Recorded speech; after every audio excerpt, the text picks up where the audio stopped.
আজকের অফার 200 টাকা। Challenge video একমাত্র তোমাদের জন্যই সফল হচ্ছে।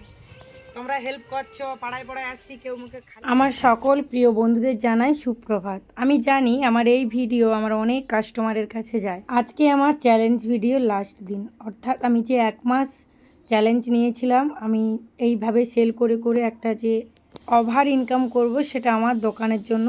হ্যাঁ, এটা কিন্তু ঠিক যে আমি 1 মাসের চ্যালেঞ্জ নিয়ে 3 মাস কাটিয়েছি। তবে কিন্তু এই চ্যালেঞ্জ ভিডিও আমি 3 মাস পর্যন্ত করব, এটা কিন্তু ভেবে আমি চ্যালেঞ্জ ভিডিও শুরু করিনি। আমি এটা ভেবেই শুরু করেছিলাম যে 1 মাসের মধ্যেই আমি চ্যালেঞ্জ ভিডিও কমপ্লিট করব। তার মধ্যে আমাদের পুজোও পড়ে গেছিলো আর আমার শরীর খারাপও করেছিল। এমন একটা সময় আমার শরীর খারাপ করেছিল, যেই সময় আমাদের পুজো পড়েছিল। আর আমার এই পুজোর সময় ভালোই মতো সেল হয়ে থাকে। এই কারণেই আমি ওই অসুস্থ শরীর নিয়ে 3টে মার্কেট কভার করেছিলাম: খান্না মার্কেট, বড়বাজার, মঙ্গলহাট। যেহেতু আমাদের পুজোটা মঙ্গলবার পড়েছিল, সেই কারণে আমি মঙ্গলবার দিন যেতে পারিনি। আমি সোমবারে গিয়ে সমস্ত খেলনা বলো, ড্রেস বলো কালেক্ট করে এনেছিলাম। তবে কিন্তু আমার বাড়ি থেকে কেউ চাপ দেয়নি যে আমাকে ব্যবসা করতে হবে বা আমাকে এই অসুস্থ শরীর নিয়ে সমস্ত কিছু নিয়ে আসতে হবে। বিশেষ করে তোমাদের দাদাভাইয়ের তো একদম মত ছিল না। তবে আমি যে ব্যবসা করেছি তার টানে বা সেই ভালোবাসাতেই আমি সমস্ত কিছু নিতে গিয়েছি। তবে এই ব্যবসা মানে অনেক সময় অনেকবার আমি ঠকেছি, অনেকবার টেনশনের মধ্যেও পড়তে হয়েছে, কিভাবে কি সামলাবো, কিভাবে আমি সেল করব। মানে ব্যবসা করলে তোমাদের অটোমেটিক একটা সবসময় চিন্তাধারা থাকে। তবে আমি এই চ্যালেঞ্জ ভিডিও যে শুরু করেছিলাম, ভেবেছিলাম আমাকে অনেক দূর দূর এই সেলগুলো করতে যেতে হবে। আমার বাড়ির কাজ, আমার দোকান আর আমার টিউশন পড়ানো, এই 3টেকে কভার করে, 3টেকে সামলিয়ে আমি এই যে চ্যালেঞ্জ ভিডিও বানাতে যাচ্ছি।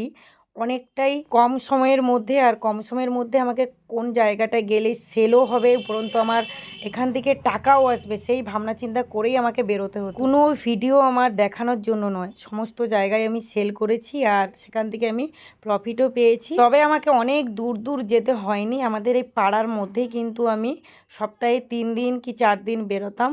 তো সেই মতোই আমার সেলও হয়েছে আর আমার কাস্টমাররা আমাকে হেল্পও করেছে। অনেক কাস্টমার হয়তো তোমার কাছ থেকে নাও কালেক্ট করতে পারে, তো সেইভাবে আমি কারো কাছে কোনো অবহেলা পাইনি। সকলেই আমাকে খুব ভালোবাসা দিয়েছে।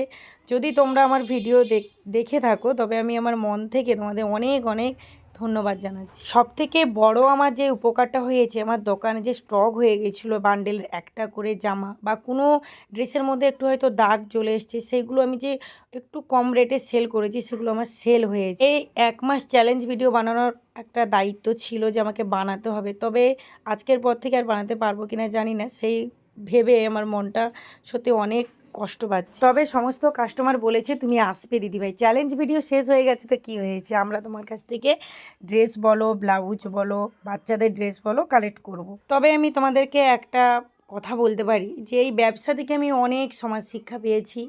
দোকান থেকে তো পেয়েছি, তারপরে এই পাড়াতে গিয়ে গিয়ে সত্যি এত যে ভালোবাসা পাবো আর এত মানুষ যে আমাকে সাপোর্ট করবে, আমি জীবনে ভাবিনি। সবথেকে বেশি উপকারিত হয়েছি আমি, যে আমার লোন আছে সেই টাকাটা আমাকে কারো কাছে হাত পাততে হয়নি। সবসময় লোনের আগে এই টাকাটা আমার কালেক্ট হয়ে যেত। নিজে ইনকাম করে সেই টাকাটা পরিচালনা করার মজাটাই আলাদা। জীবনে কয়দিন বাঁচবো সেটা জানি না, কিন্তু এই ব্যবহার আমার রয়ে যাবে। সকলের কাছ থেকে যে ভালোবাসাটা পেয়েছি আমি কোনো দিনই ভুলতে পারবো না। মানুষ চেনার জন্য যেমন সবার জীবনে একটা খারাপ সময় আসা অবশ্যই দরকার, তখনই বুঝতে পারবে যে কোন মানুষ কেমন। আর ঠিক সেরকমই সংসার করার পর আমরা বুঝতে পারি যে সংসারের মর্মটা কী। দেখো, বাবার বাড়িতে আমরা অনেক কাজ করেছি, তবে আমরা সংসারটা পরিচালনা করতাম না, বাবা মা করতো, তাদের উপরেই ছিল সংসারের দায়িত্ব।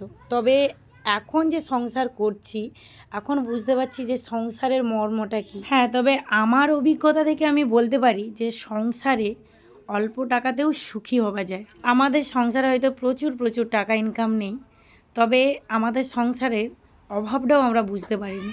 মোটামুটি 2 জন ইনকাম করে ভালো মতো চলে যায়। একদিন এই ইনকাম পত্রার জন্যই কিন্তু অনেক অনেক ভগবানের কাছে আবেদন জানিয়েছিলাম।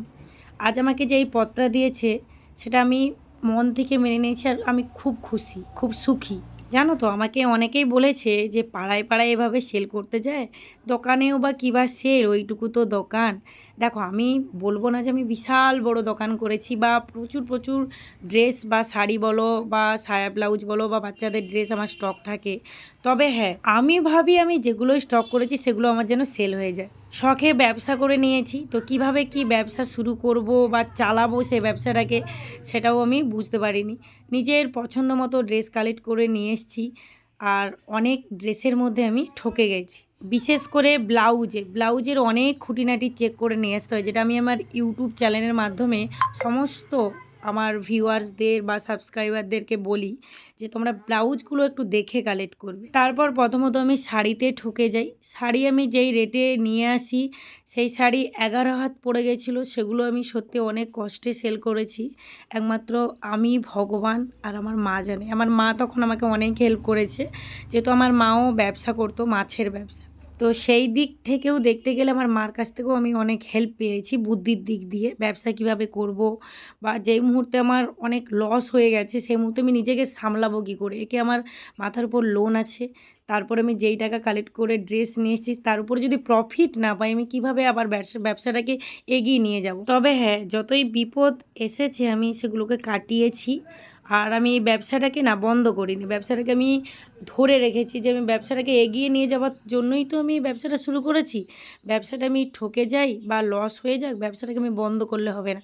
তো কোনো সময় যখন দোকানের টাকা শর্ট হয়ে যেত, তখন আমি যে আমার টিউশনটা করি সেই টাকা থেকে ওই দোকানে ড্রেস কালেক্ট করতাম। তো কোনো সময় তোমাদের দাদাভাইও হেল্প করেছে। সংসারটার দায়িত্ব তোমাদের দাদাভাই চালায়, শুধু আমি পরিচালনা করি। যারা সংসার করেছো তাদেরকে তো কিছুই বলার থাকে না, যে সংসারে কী পরিমাপে খরচ থাকে, বা যেই খরচটা থাকে সেই খরচের মাপে যদি তোমার ইনকাম না থাকে, তবে কী পরিমাপে তোমাদেরকে সংকটে পড়তে হয়। খরচ তো তোমাকে চালাতেই হবে, তুমি কোনো দিক দিয়ে তো কোনো কিছু বন্ধ করতে পারবে না। বাচ্চাদের টিউশনও বন্ধ করতে পারবে না, বা খাওয়া খরচও বন্ধ করতে পারবে না, বা যদি ডাক্তারি খরচও হয়, যদি শরীর খারাপ হয়, সেগুলোও তো বন্ধ করতে পারবে না। তখন কিন্তু অনেক সমস্যার মধ্যে পড়তে হয় যাদের ইনকামটা একটু কম। তো অনেক কিছু তোমাদের সাথে শেয়ার করলাম, আর সত্যি বলছি এখন এই যে ভয়েস দিচ্ছি না, আমি এই কাস্টমারদেরকে অনেক মিস করব।